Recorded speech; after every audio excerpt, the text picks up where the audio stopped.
بسم اللہ الرحمن الرحیم۔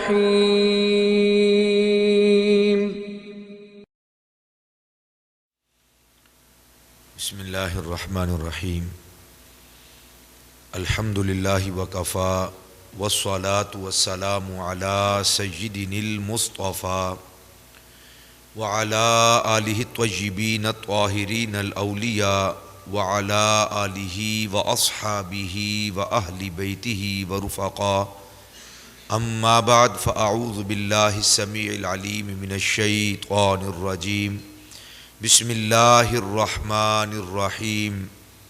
قل انما انا بشر مثلکم یوحی الی آمنت باللہ صدق اللہ مولانا العظیم۔ ان اللہ وملائکتہ یصلون علی النبی یا ایہا الذین آمنوا صلوا علیہ وسلموا تسلیما۔ الصلاۃ والسلام علیک یا سیدی یا رسول اللہ، الصلاۃ والسلام علیک یا سیدی یا حبیب اللہ، الصلاۃ والسلام علیک یا سیدی یا شفیع المذنبین وعلی آلک واصحابک یا سیدی یا خاتم الانبیاء والمعصومین۔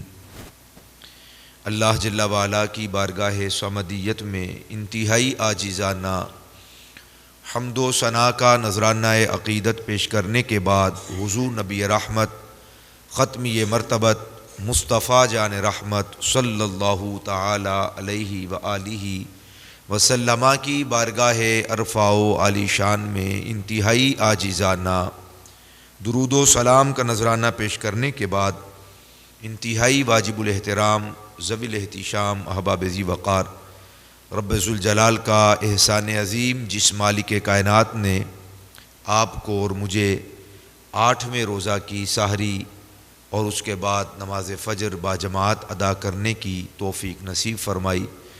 رب ذوالجلال ہم سب کی ہر طرح کی ادا کی گئی عبادات کو اپنی بارگاہ عالی شان میں قبول و منظور فرمائے اور ہم سب کے لیے ذریعہ نجات اور بخشش و مغفرت کا وسیلہ بنائے۔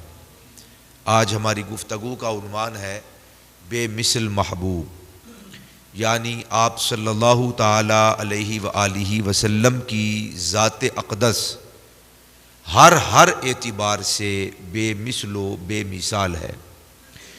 رب ذوالجلال نے اپنے حبیب صلی اللہ علیہ وآلہ وسلم کو جس بھی نعمت سے سرفراز فرمایا ہے، آپ صلی اللہ علیہ وآلہ وسلم کو جو کچھ عطا فرمایا ہے، ہر نعمت اور ہر عطا کی گئی چیز بالیقین بے مثل و بے مثال ہے۔ کسی ایک چیز کی بھی مثال پیش کرنا یہ انسانی بس کے اندر نہیں ہے۔ رب ذوالجلال نے آپ صلی اللہ علیہ وآلہ وسلم کو جو پیکر نصیب فرمایا اور جو جسد اکبر عطا فرمایا، وہ جسد پرنور اور وہ جسد بشریت بھی سارے اجساد سے، سارے ابدان سے، سارے وجودوں سے افضل و اعلیٰ ہے۔ کریم آقا علیہ الصلوۃ والسلام کا پیکر اور حضور کا جامع بشریت، ہر وہ چیز کہ جو اللہ کریم نے اپنے حبیب علیہ الصلوۃ والسلام کو عطا کی ہے، وہ تمام چیزوں سے افضل بھی ہے اور اعلیٰ بھی ہے۔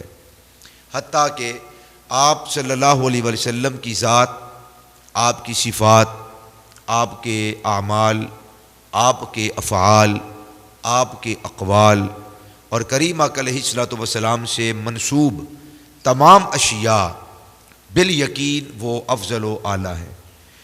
کریم آقا علیہ الصلوۃ والسلام کی افضلیت کا اور کریم آقا علیہ الصلوۃ والسلام کی بے مثلیت کا اگر کوئی شخص انکار کرتا ہے اور معاذ اللہ وہ آپ صلی اللہ علیہ وآلہ وسلم کو ایک بشر کی حیثیت سے دیکھتا یا ایک انسان کی حیثیت سے سوچتا ہے، اپنی زبان سے ادا کرتا ہے یا محض اپنے خیال کے اندر یہ سوچتا ہے، یہ عقیدہ بنا لیتا ہے، نظریہ بنا لیتا ہے کہ حضور بھی ایک انسان ہے، حضور بھی ایک آدمی ہے، حضور بھی ایک بشر ہے، تو یاد رکھیے کہ جو حضور آقا کریم علیہ الصلوۃ والسلام کی بے مثلیت کا انکار کرتا ہے وہ انسان دائرہ اسلام سے، دائرہ اہل سنت سے خارج ہے۔ مسلمان تو کہلائے گا لیکن وہ اہل سنت نہیں ہے۔ جو شخص بھی دائرہ اہل سنت سے خارج ہو وہ بدعتی ہوتا ہے، وہ گمراہ ہوتا ہے۔ یہ مسئلہ انتہائی اہم ہے، ذہن نشین فرما لیجئے۔ جو کریم آقا علیہ الصلوۃ والسلام کو عام آدمی سمجھے، ایک عام بشر سمجھے، ایک انسان سمجھے کہ جس طرح ہمارے دو آنکھیں ہیں حضور کی بھی دو آنکھیں ہیں، جس طرح ہمارا وجود ہے اس طرح حضور کا بھی وجود ہے، جس طرح ہم ابن آدم ہیں حضور بھی ابن آدم ہیں، جس طرح ہم انسان اور بشر ہیں اسی طرح حضور بھی انسان اور بشر ہیں، بس وہ ایک محض انسان ہے، ایک آدمی ہے۔ تو ایسا شخص جو حضور کی مثلیت کا دعوے دار ہو یا بے مثلیت کا انکار کرنے والا ہو وہ ہرگز اہل سنت نہیں ہے۔ وہ نہ تو قرآن مجید فرقان حمید کے طریقے پر ہے، نہ وہ اصحاب رسول کے طریقے پر ہے، اور نہ ہی وہ خود رسول اللہ صلی اللہ علیہ وسلم کے طریقے پر ہے۔ ایسے شخص کے کلمہ کا کوئی اعتبار نہیں، اس کی نماز، روزہ، صوم و صلاۃ، حج، عبادات، صدقات، خیرات، عطیات، زکوٰۃ، جو کچھ بھی وہ کرے اس کے کسی ایک عمل کا بھی کوئی اعتبار نہیں۔ معزز ہونے کے لیے، محترم ہونے کے لیے، معظم ہونے کے لیے، مکرم ہونے کے لیے جہاں پر دیگر اعمال اور نظریات اور افکار کو تسلیم کرنا ضروری ہے، یاد رکھیے اس بات کا دعویٰ کرنا، اس بات پہ یقین رکھنا کہ آپ صلی اللہ علیہ وآلہ وسلم محض بشر نہیں بلکہ آپ صلی اللہ علیہ وآلہ وسلم کو اللہ تعالیٰ نے افضل البشر بنا کر بھیجا ہے۔ یہ ضروری ہے۔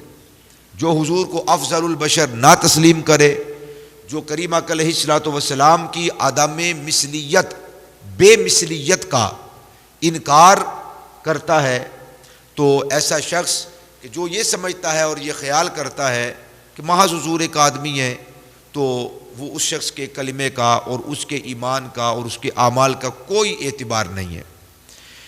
اور یہ بھی یاد رکھیے کہ اصحاب رسول سے لے کر آج تلک اور صبح قیامت تک جس بھی شخص نے کریم آقا علیہ الصلوۃ والسلام کی ثنا جتنے بھی عالی مرتبت اور پاکیزہ الفاظ کے ساتھ کی ہے، یہ دوسرا مسئلہ یاد رکھیے، اس کے الفاظ نے، خطاب نے، تقریر نے یا تحریر نے کبھی بھی کسی بھی دور میں آپ صلی اللہ علیہ وآلہ وسلم کی ذات والا اعتبار کا حق ادا نہیں کیا۔ جس نے بھی بیان کیا حضور ویسے ہی ہیں، ایسا نہیں ہے۔ یہ بڑا اہم بات، بڑی اہم بات ہے۔ بڑوں نے بڑے بڑے حسین انداز کے ساتھ بیان کیا۔ یاد رکھیے جس بڑے سے بڑے نے کریم آقا علیہ الصلوۃ والسلام کی عالی شان الفاظ کے ساتھ، بہترین لہجے کے ساتھ، کمال کرتے ہوئے بھی حضور کی شان بیان کی ہے، یہ تصور نہیں کرنا کہ جیسے عالی مرتبت بندے نے کہا ہے حضور بس ویسے ہی ہیں۔ نہیں، حضور بس ویسے نہیں، حضور اس سے بھی کروڑوں درجے، لا تعداد درجات اس سے بھی زیادہ افضل و اعلیٰ ہے۔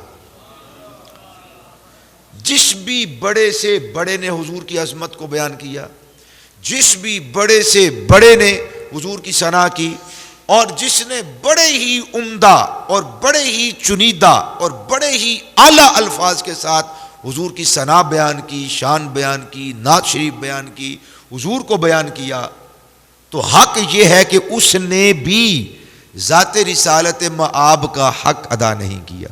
حق ادا ہو ہی نہیں سکتا۔ زندگیاں ختم ہوئیں اور قلم ٹوٹ گئے، پر تیرے اوصاف کا ایک باب بھی پورا نہ ہوا۔ صبح قیامت تک پھر ایسا جہان، پھر ایک اور ایسا جہان، پھر ہزاروں ایسے جہان، پھر لاکھوں ایسے جہان پھر کروڑوں ایسے جہان، پھر اربوں ایسے جہان، پھر لا تعداد ایسے جہان، اور ہر جہان کے ہر ذرے پر حسان بن ثابت بھی تشریف فرما ہوں. ہے توجہ؟ لا تعداد جہان ہوں اور ہر جہان کے ہر ذرے پر بھی اگر واصف شان رسالت مآب سیدنا حضرت حسان بن ثابت رضی اللہ تعالی عنہ بھی تشریف فرما ہوں، پھر بھی حق یہ ہے کہ کسی نے حق ادا نہیں کیا. اور یہ بات صرف محض کوئی خطابت نہیں ہے، یہ ہمارا عقیدہ ہے، یہ ہمارا نظریہ ہے. امام قسطلانی بڑی خوبصورت بات لکھتے ہیں، فرماتے ہیں کہ ہذہ تشبیہات الواردۃ فی حقہ علیہ الصلوۃ والسلام، کہ جس بندے نے بھی، جس اعلیٰ سے اعلیٰ انسان نے، جس اعلیٰ سے اعلیٰ مخلوق نے اعلیٰ ترین درجات کے ساتھ حضور کی شان بیان کی ہے نا، تو حضور ویسے ہی نہیں جیسے اس نے شان بیان کر دی ہے. حضور ویسے ہی نہیں جیسے اس نے شان بیان کی ہے. ہذہ تشبیہات الواردۃ فی حقہ علیہ السلام، حضور کے حق میں جس نے کمال بھی کر دیا ہے، انما ہی علی سبیل التقریب والتمثیل، اس نے جو شان بیان کیا نا تو اس سے حق نہیں ادا ہوا، بس اس سے کیا ہوا کہ سننے والوں کے ذہن میں ایک تصور آ گیا، سننے والے کے ذہن میں ایک تصور آ گیا. میں مثال دے دیتا ہوں، میں کہتا ہوں ہمارے آقا مولا صلی اللہ علیہ وآلہ وسلم کی یہ جو لبھائے قدس ہے، یہ جو حضور کے لبھائے قدس ہے، یہ جنت کی پھول کی پنکھڑیاں ہیں.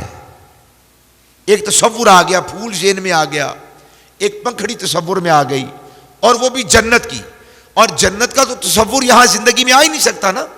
چلو پھر بھی ایک صورت بن گئی کہ جیسی جنت کی پنکھڑیاں ہیں، حضور کے ایسے نرم و نازک حضور کے لبھائے قدس ہے، تو حضور کے ایسے ہی لبھائے قدس ہے؟ ایسا نہیں ہے. حضور کے لبھائے قدس جنت کے پھول کی پنکھڑی ہی جیسے ہو، ایسا نہیں. یہ بس آپ کا ذہن قریب کیا گیا ہے کہ یوں سمجھ لو جیسے نزاکت میں، جیسے عمدگی میں، جیسے حسن میں، جیسے خوبی میں، جیسے کمال میں، جیسے بزرگی میں، جیسے افضل و اعلیٰ ہونے میں جنت کے پھول ہیں اور ان کی پنکھڑیاں ہیں، ایسے ہی نرم و نازک ہمارے آقا و مولا صلی اللہ علیہ وسلم کے لبھائے قدس ہیں. تو حضور کے لبھائے قدس جنت کے پھول کی پنکھڑی ہی جیسے ہو، 1000% ایسا ہرگز نہیں. تو یہ کیا ہے پھر؟ تو فرمایا ہذہ تشبیہات الواردۃ فی حقہ علیہ السلام انما ہی علی سبیل التقریب والتمثیل. یہ تو محض آپ کے ذہن کو قریب کیا گیا کہ کچھ سمجھ میں آ جائے، بس یہ ایک بطور مثال کہا ہے. وَإِلَّا ورنہ حق کیا ہے؟ فَذَاتُهُ صلی اللہ علیہ وآلہ وسلم اعلیٰ، حضور کی ذات تو ورنہ ہر بیان کرنے والے کے بیان سے لاکھوں درجے افضل و اعلیٰ ہے. یہ ہے حضور کریم آقا علیہ الصلوۃ والسلام کی بے مثلیت، کہ اللہ کے حبیب علیہ الصلوۃ والسلام کے مثل کوئی آپ بیان کر ہی نہیں سکتے، آپ پیش ہی نہیں کر سکتے. میں اور آسان کر دیتا ہوں. دیکھیے بہت ساری ایسی اشیاء ہوتی ہیں دکھنے میں ایک ہوتی ہیں اور بالکل ایک جیسی ہوتی ہیں، مگر وہ ایک جیسی ہی ہو، وکاس بھائی ایسا نہیں ہو سکتا. آپ ایک باپ کو کھڑا کریں اور ساتھ اس کے بیٹے کو کھڑا کریں، توجہ ہے، باپ کا جیسے ماتھا ہے بیٹے کا بھی ماتھا ہے، باپ کی آنکھیں ہیں تو بیٹی کی بھی آنکھیں ہیں. وقت بہت صرف ہو جائے گا، ہر عضو پہ آپ خود غور کرتے چلے جائیں. جیسا باپ، بول تو دیجئے، جیسا باپ ویسا بیٹا، اور جیسا بیٹا ویسا باپ. وہ بھی انسان ہے، یہ بھی انسان ہے، وہ بھی بشر ہے، یہ بھی بشر ہے، وہ بھی آدمی ہے، یہ بھی آدمی ہے، وہ بھی کھاتا پیتا اٹھتا بیٹھتا سوتا جاگتا، یہ بھی اٹھتا بیٹھتا کھاتا پیتا سوتا جاگتا، وہ بھی کام کاج کرتا، یہ بھی کام کاج کرتا، جو وہ کرتا ہے وہ یہ کرتا ہے. توجہ ہے آپ کی؟ تو دیکھیے نا، کیا اب باپ اور بیٹا دونوں برابر ہیں؟ کیا باپ اور بیٹا دونوں برابر ہیں؟ نہیں، دونوں برابر نہیں ہیں۔ پوری دنیا کا اتفاق ہے اس بات پر کہ باپ ہونے کی حیثیت سے باپ اپنے بیٹے سے لا تعداد درجات افضل و اعلیٰ ہے، باپ ہونے کی حیثیت سے۔ اور بعض اوقات یوں ہوتا ہے، باپ اگر غیر عالم ہے اور غیر عامل ہے اور بیٹا عالم بھی ہے اور عامل بھی ہے، اب علم کے اعتبار سے کون افضل ہوا؟ بیٹا افضل ہو گیا۔ تو پتہ چلا کہ بعض اوقات ایک اعلیٰ چیز، ایک افضل چیز، بعض اوقات بعض حیثیات سے، بعض اینگل سے دیکھیں، جو افضل ہوتا ہے وہ مفضول ہو جاتا ہے، جو اعلیٰ ہوتا ہے، بلند ہوتا ہے، وہ نیچے ہو جاتا ہے اس کا درجہ۔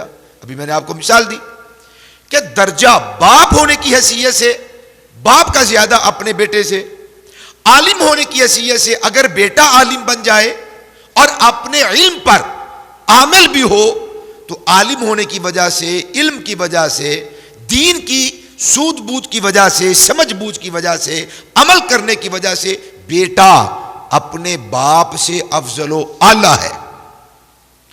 نماز کا وقت ہو، باپ غیر قاری، غیر حافظ، مجہول پڑھنے والا، اور بیٹا حافظ، قاری، معروف پڑھنے والا، آگے کس کو کھڑا کریں گے؟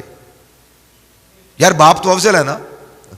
آپ کہیں گے اب باپ کی حیثیت سے نہیں، اب شرعی مسئلہ یہ ہے کہ دیکھا یہ جائے کہ قرآن کس کے سینے میں زیادہ محفوظ ہے، زیادہ بہتر کون پڑھتا ہے، زیادہ حسین لہجہ کس کا ہے، معروف کون پڑھتا ہے، مجہول کون پڑھتا ہے۔ قرآن کو پنجابی میں کون پڑھتا ہے اور قرآن کو قرآن کی زبان میں کون پڑھتا ہے؟ تو جو قرآن مجید کو معاذ اللہ پنجابی لہجے کے اندر پڑھتا ہے وہ تو پیچھے کھڑا ہوگا، باپ ہو، دادا ہو، پر دادا ہو۔ تو دیکھیے اس طرح آپ ہزاروں مثالیں بنا سکتے ہیں۔ یہ میرے نیچے بھی کرسی رکھی ہوئی ہے، آپ کے گھروں میں اس کرسی سے آپ کاسٹ کے اعتبار سے دیکھ لیں، قیمت کے اعتبار سے دیکھ لیں، شاید وہ کرسیاں جو آپ کے گھر میں پڑی ہوئی ہیں، وہ صوفے اس کرسی سے کہیں زیادہ درجے مہنگے اور بہترین ہو، عمدہ ہو، مگر جب یہ کرسی مسجد میں رکھ دی جائے اور خطیب بیٹھ کر خطبہ دے، بتائیے آپ کے کروڑوں کا صوفہ افضل ہوا یا یہ چند سو اور ہزار کی کرسی افضل ہوئی؟ ہزاروں مثالیں دے سکتے۔ گھر آپ کے بھی ہیں، یہ بھی اللہ کا گھر ہے۔ آپ کے گھر میں جانتا ہوں بڑے عمدہ ہیں، اللہ اور زیادہ برکتیں دے، ترقیاں دے۔ آپ بڑی حسین اور بڑی خوش اسلوبی کے ساتھ ایک ایک چیز کو رکھتے ہیں اور رکھا ہوا ہے آپ نے اپنے گھر کو۔ تھوڑا سا مسجد کی طرف بھی توجہ دیں اور دیتے رہا کریں، اس کو بھی عمدہ کریں، اس کو بھی افضل کریں، اور زیادہ اس کو بہتر کریں، اور زیادہ اس کے اندر نکھار لے کر آئیں۔ اس کے لیے بھی پریشان ہوا کریں، اس کے لیے بھی سوچا کریں کہ کیا کام ہونے والا ہے، کیا کیا جا سکتا ہے، اور زیادہ عمدہ اس کو کیسے کریں، اور زیادہ آباد کیسے کریں، اس کے لیے بھی فکر کرنی چاہیے۔ بہرکیف ایک شخص کا گھر اربوں روپے کا بنا ہوا اور یہ چند لاکھ روپے کی مسجد، پورا جہان ایک طرف، اللہ اور اس کے رسول کی نگاہ میں یہ کچی مسجدیں، یہ ٹوٹی پھوٹی مسجدیں، یہ شکستہ دیواروں والی مسجدیں، ان کا مقام اور مرتبہ پورے جہاں سے زیادہ افضل و اعلیٰ ہے۔ نبی اکرم صلی اللہ علیہ وسلم کی جب بات آئے، یاد رکھیے کہ حضور کا ذکر آئے، اپنی سوچ کو، اپنے فکر کو اور سننے اور بولنے کے زاویے کو اور معیار کو فرض ہے کہ اللہ سبحانہ و تعالی کے عرش سے بھی بندہ بلند رکھے۔ پھر حضور کریم علیہ الصلوۃ والسلام کی شخصیت، ذات والا اعتبار کچھ کچھ سمجھ میں آتی ہے، حق پھر بھی ادا۔ محمد بشر صلی اللہ علیہ وسلم، محمد بشر ولیس کالبشر، محمد بشر ہیں لیکن بشر جیسے نہیں ہے۔ حضور آدمی ہیں مگر آدمی جیسے نہیں ہے. حضور انسان ہیں مگر انسان جیسے نہیں ہے. محمد بشر ولیس کالبشر بل ہوا یاقوتۃ والناس کالحجر. اب سمجھیے اس بات کو. جو گلی کے اندر آپ اس کو بنانے سے پہلے، سیمیٹڈ کرنے سے پہلے اور اس پہ تارکول ڈالنے سے پہلے آپ بجری ڈالتے ہیں کہ نہیں ڈالتے؟ بجر ڈالتے ہیں نا.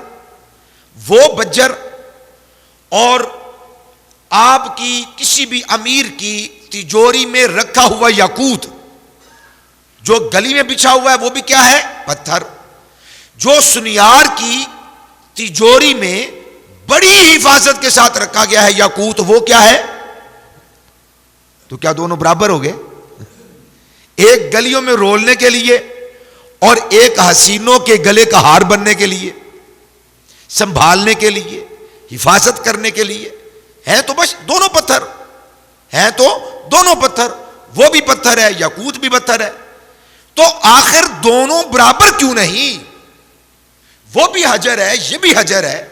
اس کو گلیوں میں آپ نے رون ڈالا اور رول ڈالا اور یاقوت کو سنبھال کے رکھا ہوا ہے. اس کی ہر روز صفائی کرتے ہیں، چمکاتے ہیں، گلے میں پہنتے ہیں، عزت کرتے ہیں، تعظیم کرتے ہیں اس کی، اور وہ آپ کی شان کو بڑھا دیتا ہے. تو شاعر یہی بات کہہ رہا ہے، محمد بشر ولیس کالبشر بل ہوا یاقوتۃ والناس کالحجر. فرمایا لوگو محمد صلی اللہ علیہ وسلم بشر ہیں، آدمی ہیں، انسان ہیں، مگر وہ کسی عام آدمی کی طرح نہیں ہے، وہ کسی عام انسان کی طرح نہیں ہے، وہ کسی عام بشر کی طرح نہیں ہے. بلکہ یوں سمجھ لو کہ جس طرح پتھروں کے اندر یاقوت کا شان ہوتا ہے، انسانوں میں مصطفیٰ یاقوت ہیں اور سارے انسان باقی پتھر ہیں کی طرح ہیں. سارے انسان باقی پتھر کی طرح ہیں اور حضور ان پتھروں میں یاقوت کی طرح ہے. تو اللہ کے محبوب صلی اللہ علیہ وسلم کی بشریت کا انکار جائز نہیں. یہ بھی مسئلہ سن لیں. کوئی شخص کہتا ہے حضور بشر ہے ہی نہیں، یہ کفر ہے. یہ کبھی بھی آپ نے نہیں کہنا، یہ ذہن نشین فرما لیں، یہ کبھی نہیں آپ نے کہنا کہ حضور صلی اللہ علیہ وسلم بشر ہے ہی نہیں، میں حضور کو بشر مانتا ہی نہیں. یہ کبھی بھی بولیے نا، یہ کبھی بھی نہیں کہنا. یہ کبھی نہیں کہنا کہ حضور آدمی ہے ہی نہیں، میں حضور کو انسان، وہ نہیں حضور انسان ہی نہیں، ایسا نہیں کہنا. حضور انسان ہیں، آدمی ہیں، بشر ہیں، مگر عام بشر نہیں، افضل البشر ہے، افضل البشر ہے. آپ عام انسان نہیں، ساری انسانیت کہ آپ امام ہیں. آپ فقط آدمی نہیں، آپ تو حضرت ابو البشر آدم علیہ السلام کے بھی مقتدا ہیں. اپنے ابا جان حضرت آدم کے بھی آپ امام ہیں، مرشد ہیں، رہنما ہیں. جس طرح بیٹا قاری ہو، باپ غیر قاری ہو، باپ پیچھے کھڑا ہوگا، بیٹا آگے کھڑا ہوگا. علم کے اعتبار سے بیٹا افضل ہے اور باپ پیچھے کھڑا ہوگا، وہ مفضول ہے. شب معراج اللہ نے سارے نبیوں کو پیچھے کھڑا کر کے بتایا ہے، سارے مقتدی ہیں، میرا سونا محبوب مقتدا ہے. حضور کی کس کس ادا کی بات کریں، جو بیان کرنا ہے وہ ابھی وہاں کا وہاں پڑا ہوا ہے. یہ صرف ایک معنی میں نے عرض کیا، وقت ختم ہو چکا. صرف ایک بات عرض کی کہ حضور صلی اللہ علیہ وسلم بشر ہیں، بشریت کا انکار نہیں ہے. جس نے بشریت کا انکار کیا دار اسلام سے خارج ہے، اور جس نے افضل البشر تسلیم نہ کیا وہ دائرہ اہل سنت سے خارج ہے. اور بعض لوگوں نے افضلیت کا مسئلہ اور مثلیت کا مسئلہ دونوں کو جدا جدا بیان کیا ہے. بعض علماء کی تو رائے اتنی سخت ہے کہ جس نے حضور کو افضل البشر نہ مانا وہ دائرہ اسلام ہی سے خارج ہے. کہ حضور کی افضلیت پر قرآن بھی گواہ ہے، قرآن گواہ ہے. تو جس نے کہا حضور افضل نہیں، وہ تو دائرہ اسلام سے خارج ہے. اور جس نے کہا حضور ہم جیسے ہیں، عام آدمی ہیں، بس بشر ہیں، وہ دائرہ اہل سنت سے خارج ہے. اس فرق کو بھی سمجھ لیا جائے. تو حضور آقا کریم علیہ الصلوۃ والسلام کا جب بھی ذکر کیا جائے تو نہایت عمدگی اور نہایت افضل و اعلیٰ طریقے کے ساتھ کرنا چاہیے. میں بس ایک روایت یہاں پہ عرض کر دیتا ہوں کہ ہم سو جائیں، لیٹ جائیں تو ہمارا وضو ٹوٹ جاتا ہے.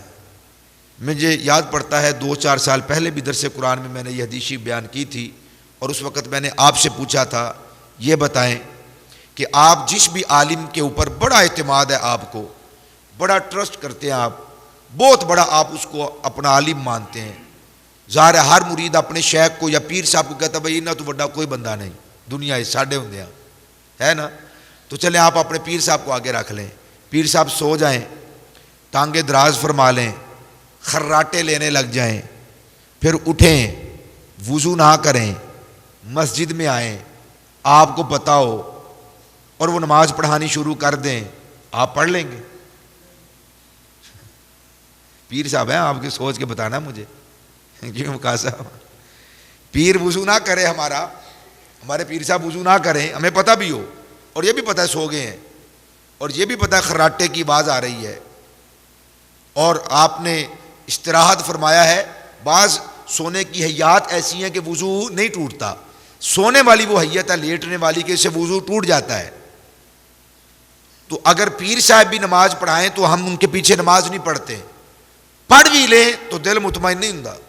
یا انہوں نے کہا کہ ضرور پیر صاحب یاد نہیں رہا، بھول گیا ہو، ستیا پہ تو اسی ویکھے ہے خراٹے مار دے پہ ہو تے جی عادت ہو جائے. چلو کدی کدی تو ہو گیا نا، تے جی عادت ہی بنا لین پیر صاحب، صوفی صاحب، میاں صاحب، حاجی صاحب، امام صاحب. توجہ ہے، امام دی تھوڑی جی کونی بھی سکی رہ جائے نا، اڈی خشک رہ جائے تے جی بہا لیندے نے، قاری صاحب اتنے بوو تو انہیں وضو نہیں کرنا ہوتا ہے. توجہ، حالانکہ وہ آپ کا امام ہے، آپ نہیں پڑھتے اس کے پیچھے نماز. عبداللہ ابن عباس اس کے راوی ہیں، سیدہ عائشہ اس کی راوی ہیں، سیدہ حضرت میمونہ رضی اللہ تعالیٰ عنہ اس کی راوی ہیں اس روایت کی. بہت سارے محدث صحابہ کرام علیہ رضوان یہ روایت بیان کی ہے اور مختلف الفاظ ہیں. خلاصہ ایک ہے، حضرت عبداللہ ابن عباس کہتے ہیں میری خالہ جان کی جب باری حضرت میمونہ کے گھر حضور کی باری تھی، حضور نے وہاں پہ آرام فرمایا، میں بھی وہاں پہ سو گیا، چھوٹا تھا، بچہ تھا. یہ جاننے کے لیے دیکھوں کہ رسول پاک رات کی جو عبادت کرتے ہیں وہ حضور کی عبادت کا انداز کیا ہے. ایسے بچپنے پہ قربان جائیں. کہتے ہیں میں اپنی خالہ جی کے گھر سو گیا اور بظاہر یہ تھا کہ میں جاگ رہا تھا کہ حضور عبادت کیسے کرتے ہیں. اللہ کے حبیب علیہ الصلوۃ والسلام تہجد کا وقت ہوا تو مجھے اٹھایا اور مجھے اٹھا کے حضور نے بھی وضو کیا اور میں نے بھی وضو کیا. جب تک اللہ پاک نے چاہا حضور آقا کریم علیہ الصلوۃ والسلام نے نماز پڑھائی، نماز ادا کی، تہجد پڑھی آپ نے، اور آقا کریم علیہ الصلوۃ والسلام کے پیچھے میں بھی کھڑا ہو گیا دائیں طرف. تو حضور نے نماز کی حالت میں میرے کان سے پکڑ کے مجھے گھما کے تو اپنی دائیں طرف کر دیا. میں بائیں طرف کھڑا ہوا، حضور نے گھما کے مجھے اپنی دائیں طرف کر دیا. کہتے ہیں میں پھر حضور کے پیچھے ہوا اور بائیں طرف چلا گیا. حضور نے پھر گھما کے مجھے ایسے پکڑ کے دائیں طرف کر دیا. میں پھر پیچھے ہوا اور بائیں طرف چلا گیا.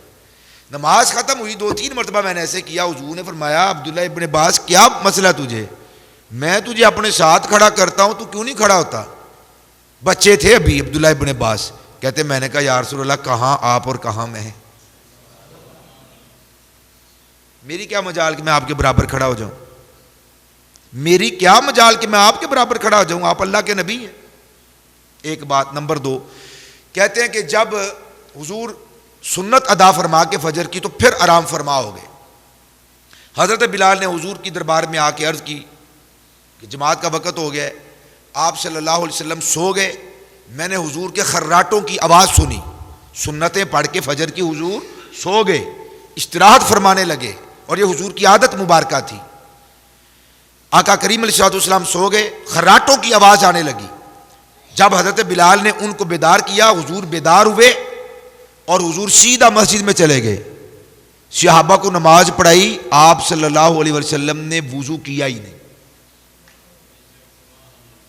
یہ ایک مرتبہ واقعہ نہیں ہوا، یاد رہے. کئی اصحاب رسول نے آپ صلی اللہ علیہ وسلم کا یہ معمول بیان کیا ہے. صحابہ نے کوئی آبجیکشن.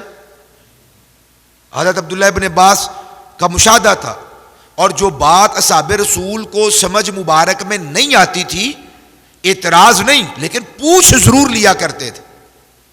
حضرت عائشہ سے مروی ہے، پوچھا نہیں ہے. حضرت میمونہ رضی اللہ تعالی عنہا سے مروی ہے، پوچھا نہیں. عبداللہ ابن عباس سے مروی ہے روایت، لیکن پوچھا نہیں. وجہ کیا ہے؟ ان کو پتا تھا ہم اور ہیں، مصطفیٰ اور ہیں. تو حضور کا ایک بھی عمل ایسا نہیں کہ جس کو ہم اپنے اوپر قیاس کر لیں یا کسی انسان پر بھی قیاس کر لیں. یہ حضور کی مثلیت بے مثلیت ہے. کوئی کائنات میں ایسا بندہ ذی وجاہت اور محترم و محتشم جس کے نام میں نے رات ایک علامہ صاحب کا اشتہار دیکھا ہے، اتنے القابات، مجھے ڈر تھا اصلی نا ہی نہ رہ جائے. اصلی نا لکھنے دی جگہ کون نہ بچی، انہوں نے القابات. میں کہتا ہوں حقیقت میں بھی کوئی اتنے القابات والا ہو نا، سارا جہان ورق بن جائے اور اس سارے جہان پہ کسی مولانا کے القابات لکھے جائے، اتنا بھی کوئی بڑا آدمی ہو، خدا کی قسم وہ بھی مصطفیٰ کے گزرگاہ کا ایک ذرہ بھی نہیں ہے. اللہ تعالیٰ حضور کی محبت نصیب فرمائے اور اہل سنت و جماعت کے عقائد پر زندگی کا ایک ایک لمحہ بسر کر کے موت بھی انہی عقائد حقہ پر ہمیں نصیب فرمائے. بھائی ایک کا سوال ہے کہ اگر کوئی کسی کی خدمت کرتا ہے تو جس کی خدمت کر رہا ہے اگر وہ پوچھے یہ کس نے کی ہے لیکن وہ اپنا آپ شو نہیں کرنا چاہتا تو وہ کسی دوسرے کا نام لے لیتا ہے کسی نے کی ہے، ایسا کرنا کیسا؟ اگر تو کسی نے کسی کی خدمت کی ہے، مالی خدمت کی ہے، کسی نے کسی کی مالی خدمت کی ہے اور وہ پوچھتا ہے یہ کس نے کی ہے، تو اگر وہ اپنا نام نہیں بتانا چاہتا تو وہ یہ کہہ دے کہ کسی اللہ کے بندے نے کی ہے. تو اس طرح کا کوئی لفظ کہہ دیا جائے. ایسا کوئی لفظ نہ کہا جائے کہ جس کے اندر جھوٹ کی وضاحت ہوتی ہو. ایسے کسی کا خام خواہ کسی کا نام لے لیا. یا پھر اس کی دوسری صورت یہ ہے کہ اس کو ہدیہ کیا جائے جس کا نام لے رہا ہے اور اس کی طرف سے پھر آگے اس کو ہدیہ دے دیا جائے تو یہ بالکل ٹھیک ہے. جھوٹ کی باہر کیف بالکل بھی اجازت نہیں. ہاں تعریض ایک لفظ ہے، تعریض، وہ تعریض کر سکتا ہے. تعریض کے معنی یہ ہے کہ آپ کوئی ایسا لفظ بولیں کہ سمجھنے والا اسے کوئی قریب کا لفظ سمجھ رہا ہو، قریب کا بندہ سمجھ رہا ہو لیکن آپ کی مراد کوئی دور کی ہو. سمجھنے والا سننے والا کوئی قریب کا معنی سمجھ رہا ہو لیکن ہو وہ دور کا معنی. مثال کے طور پہ کہتا کس نے کیا خدمت، وہ کہے جی عبداللہ نے. اس کا ذہن جائے گا محلے کے کسی عبداللہ کی طرف، او اچھا اچھا وہ فلانا عبداللہ، چاچا عبداللہ. لیکن عبداللہ سے مراد کون ہوگا؟ وہ خود ہی. اس نے سمجھا ہے عبداللہ محلے کا اور اس کی ایک دوسری مراد تھی جو دور تھی جہاں پر ذہن نہیں گیا اور وہ کیا تھا؟ وہ خود تھا عبداللہ. وہ کہہ دے یہ غلام مصطفیٰ نے کی ہے، وہ کہتے غلام رسول نے ایک خدمت کی تھی، پاک غلام رسول نے. تو غلام رسول وہ خود نہیں ہوگا نا، غلام مصطفیٰ نہیں، وہ خود ہی غلام مصطفیٰ ہے نا. اس کا ذہن کہیں اور چلا جائے گا، مطمئن ہو جائے گا وہ. تو اس طرح کی تعریض تو کر سکتا ہے لیکن جس کے اندر جھوٹ ہو تو ایسا لفظ وہ نہیں بول سکتا. آمین. اللہم صلی علی سیدنا و مولانا محمد معدن الجود والکرم منبع العلم والحلم وبارک وسلم وصلی علیہ. یا الہ العالمین یا ارحم الراحمین، ہم سب کی تمام ادا کردہ عبادات کو اپنی بارگاہ ذوالجلال میں شرف قبولیت عطا فرما. یا الہ العالمین دین و دنیا کی برکات نصیب فرما، سعادات نصیب فرما، توفیقات نصیب فرما، اپنا قرب نصیب فرما، محبوب علیہ الصلوۃ والسلام کی معیت نصیب فرما، محبوب علیہ الصلوۃ والسلام کی محبت میں جینا اور مرنا نصیب فرما. امت مسلمہ پہ رحم و کرم فرما، امت مظلومہ پہ رحم و کرم فرما. حضور کے سارے غلاموں کو حلال رزق کی وسعتیں نصیب فرما، حرام لقمے سے سب کو محفوظ فرما. یا الہ العالمین یا ارحم الراحمین سب بیماروں کو صحت و توانائی نصیب فرما. حضور کے ہر غلام کو شفا کاملہ عطا فرما. حضور کی ہر کنیز کو صحت و عافیت نصیب فرما۔ یا الہ العالمین، جن کی اعزہ و اقربا، رشتہ دار، پیار کرنے والے، چاہنے والے، الیگ سلیگ کرنے والے بیمار ہیں، اے میرے مالک حضرت زہرا پاک کا صدقہ اے میرے مالک سب کو صحت و توانائی نصیب فرما۔ میری والدہ ماجدہ کو شفا کاملہ عاجلہ عطا فرما، ہر دکھ سے، ہر مصیبت سے، ہر تکلیف سے، رنج و غم سے محفوظ فرما۔ یا الہ العالمین، اپنے حبیب صلی اللہ علیہ وآلہ وسلم کا صدقہ ہمیں، ہماری نسلوں کو کریم علیہ الصلوۃ والسلام کی تابعداری نصیب فرما۔ اس مسجد کو اور زیادہ آبادیاں نصیب فرما۔ یا الہ العالمین، سجدوں سے آباد کرنے کی توفیق نصیب فرما۔ اے اللہ، اپنے محبوب کا صدقہ اس مسجد کے فیض کو دنیا کے اندر منور فرما۔ وَأُفَوِّضُ أَمْرِي إِلَى اللَّهِ إِنَّ اللَّهَ بَصِيرٌ بِالْعِبَادِ فَصَلَّى اللَّهُ تَعَالَى عَلَى خَيْرِ خَلْقِهِ سَيِّدِنَا وَمَوْلَانَا مُحَمَّدٍ وَعَلَى آلِهِ وَأَصْحَابِهِ أَجْمَعِينَ بِرَحْمَتِكَ يَا أَرْحَمَ